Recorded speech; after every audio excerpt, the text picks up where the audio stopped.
Over the last 100 years, there have been toys that push the limits of safety. Eventually, all of these toys were pulled from store shelves, and some of them never returned. Dangers like burns or potential impalement are just a few of the reasons. So let's take a look back at some of these illegal toys from the past 100 years.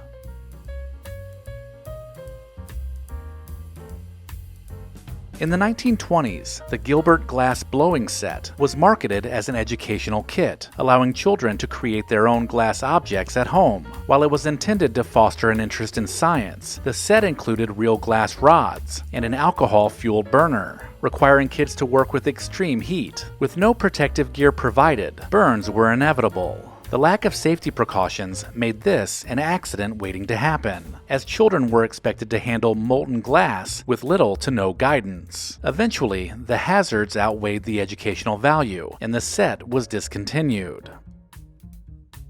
If molten glass wasn't dangerous enough, the Gilbert Caster Kit Jr. took things a step further by letting kids cast their own toy soldiers using molten lead. The kit provided everything needed to melt and pour the metal into molds, but it didn't warn users about the dangers of lead poisoning or the toxic fumes produced during the process. Without ventilation recommendations or protective gloves, children were at risk of severe burns and long-term health effects. While it may have seemed like a fun and creative activity at the time, growing awareness of lead's harmful effects ultimately led to its demise.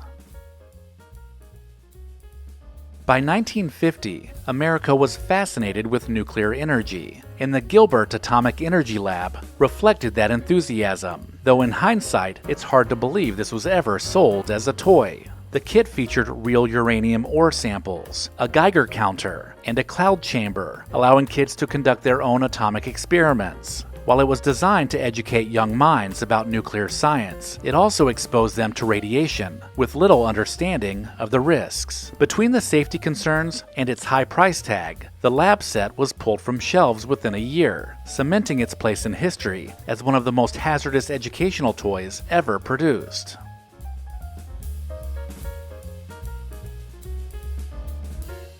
Recollection Road is proud to partner with LEGACYBOX. If you've considered preserving your family's memories, then watch until the end of this video to see how LEGACYBOX can help you do it.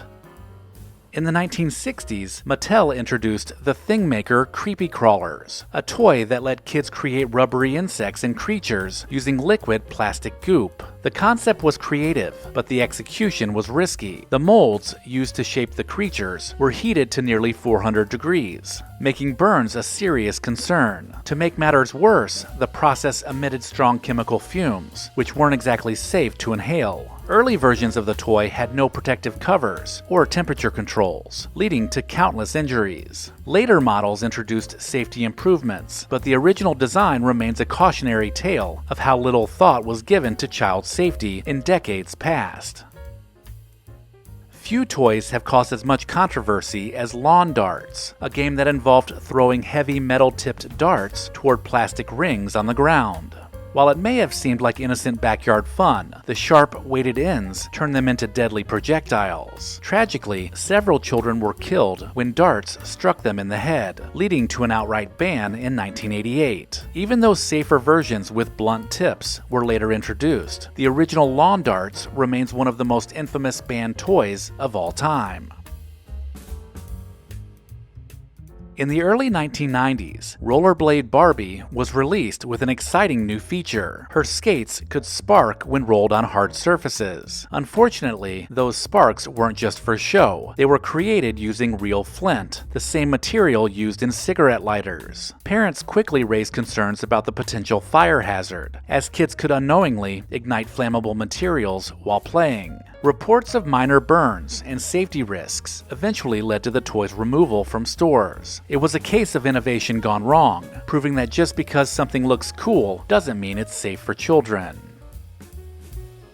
Crocodile Dentist was a simple yet thrilling game that involved pressing down on a plastic crocodile's teeth with one unlucky player triggering its snapping jaws. The first iteration from 1993 had children using plastic pliers to pull small teeth, but this was deemed a choking hazard. The design shifted to having teeth that you push down with your finger, but when the jaws finally did clamp down with more force than expected, it left some kids with pinched fingers and minor injuries. The game was popular, and later versions were redesigned with weaker springs to prevent any real harm. That is until young people began to customize the crocodile teeth with things like razor blades to ratchet up the danger of something that was meant to just be a playful, suspenseful game.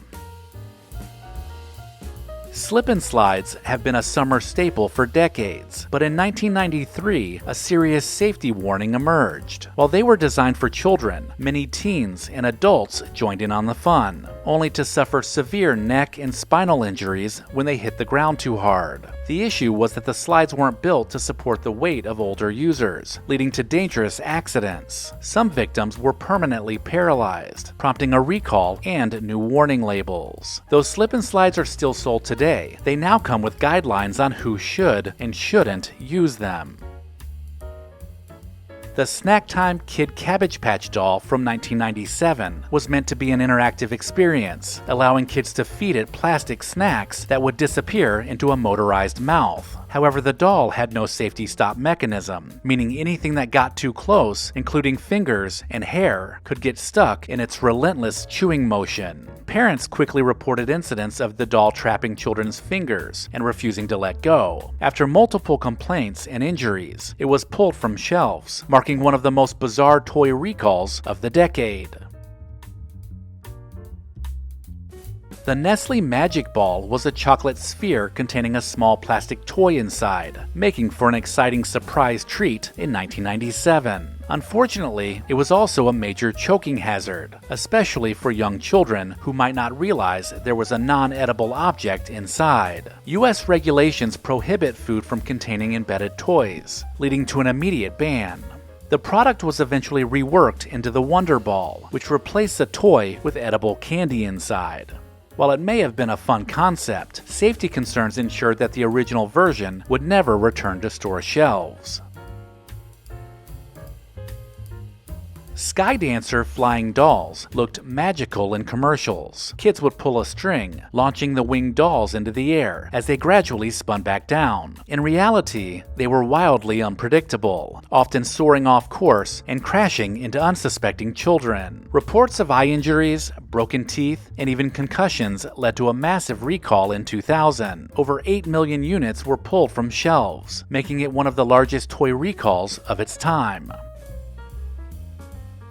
The Easy Bake Oven has been a childhood favorite for generations, but a 2007 redesign introduced an unexpected hazard. This version had a front-loading slot that allowed children to insert and retrieve their treats. Unfortunately, it also led to many kids getting their fingers stuck inside it. Some suffered severe burns, with at least one case resulting in a partial finger amputation. The company quickly recalled over 1 million units and reworked the design to prevent further injuries. While the Easy Bake Oven remains popular, this particular version stands as a cautionary tale of how even classic toys can turn dangerous with poor design choices. In 2007, Aqua dots were marketed as a fun arts and crafts toy, where kids could arrange tiny beads and fuse them together with water. However, an alarming discovery was made. When ingested, the coating on the beads metabolized into GHB, a powerful sedative commonly known as a date rape drug. Several children who swallowed the beads fell unconscious or suffered seizures, leading to an urgent recall of over 4 million units. The toy was later rebranded with a non-toxic formula, but the original version remains one of the most shocking recalls in toy history. Recollection Road loves to recommend LEGACYBOX because we both believe in preserving the past. If you have a cluttered closet with cherished home videos and photos that rarely see the light of day, then you need to visit LEGACYBOX.com/recollection. These irreplaceable heirlooms are rapidly fading away, and they deserve to be digitized and shared with family and friends. And right now, LEGACYBOX is offering you $9 tape transfers. The process is simple. Send in your LEGACYBOX filled with old VHS tapes, camcorder tapes, and pictures. Their team will professionally digitize everything by hand, right here in the USA. You'll get the originals returned to you, along with organized digital copies. I love LEGACYBOX because it makes all my favorite memories available anytime. I can post them on social media or pull up a slideshow on my TV, which keeps special family moments alive. Visit LEGACYBOX.com/recollection to shop their $9 tape sale. That's LEGACYBOX.com/recollection to unlock this incredible offer. Let me know in the comments if I missed anything, and make sure to check the description of this video for links to pick up a t-shirt and sign up for the newsletter. Thank you to our loyal Patreon supporters listed here. Visit patreon.com/recollectionroad to join the club.